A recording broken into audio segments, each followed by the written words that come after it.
నమస్తే అండి, నా పేరు రంగారెడ్డిని. తెలంగాణ స్టేట్ గ్రౌండ్ వాటర్ డిపార్ట్మెంట్లో రీసెర్చ్ చేయాల్సి అండి.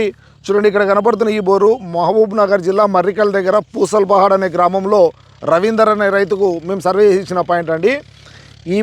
ఈ పొలం అనేది మొత్తం ఒక గుట్ట ప్రాంతం దగ్గర ఉందండి. మేము వెళ్ళే రోజుకు అతనుకున్న పాత బోరు నీళ్లు తగ్గడం వల్ల పంట ఎండిపోయే పరిస్థితుల్లో మేము సర్వేకి వెళ్ళామండి. యాక్చువల్గా ఈ గుట్ట అనేది దగ్గర ఉండడం కారణంగా అతనికి రీఛార్జ్ కండిషన్స్ లేని కారణంగా ఆ బోర్ అనేది తగ్గిపోవడం జరిగింది. చూడండి రైతులారా, ఎప్పుడన్నా కానీ మనం కొండ ప్రాంతాల దగ్గర గుట్ట కానుకొని బోర్ వేసేటప్పుడు మనం ఎక్కడ వేసుకోవాలనే దానిపైన మీకు ఇప్పుడు వివరణ ఇస్తారండి. చూడండి, వర్షాలు పడినప్పుడు భూ ఉపరితలపైన నీరు అనేది 3 దశల్లో ప్రవహిస్తుంటుందండి. అంటే ఫస్ట్ ఆర్డర్ స్ట్రీమ్ అని, సెకండ్ ఆర్డర్ స్ట్రీమ్ అని, థర్డ్ ఆర్డర్ స్ట్రీమ్ అని 3 రకాలుగా ప్రవహిస్తుంటుంది.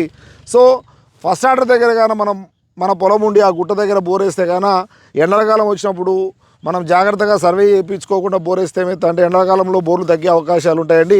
అలాగే థర్డ్ ఆర్డర్ స్ట్రీమ్ దగ్గర మీ పొలం ఉండి అక్కడ గుట్ట ప్రాంతం ఉంటే కానీ అక్కడ బోర్లు చాలా బాగా నడుస్తాయండి. ఫర్ ఎగ్జాంపుల్ మహబూబ్నగర్ జిల్లాలో గోపాల్పేట మండల్ కేశవపేట అనే గ్రామంలో అక్కడ థర్డ్ ఆర్డర్ స్ట్రీమ్ దగ్గర గుట్ట దగ్గర చాలా బోర్లు పడతాయండి.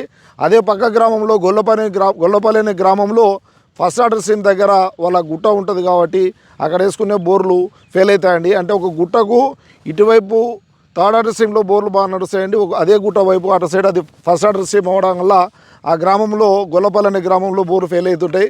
సో జియాలిస్ట్ అనే వాళ్ళు వీటినన్నింటినీ గమనించి మీకు పాయింట్లు ఇస్తారు కాబట్టి ఏ గుట్ట దగ్గర బోర్లు వేసే నీళ్లు బాగా పడతాయి అనే దానిపైన కూడా వాళ్ళకు అవగాహన ఉంటుంది కాబట్టి బోర్లు సక్సెస్ అయ్యే అవకాశాలు ఎక్కువ ఉంటాయి.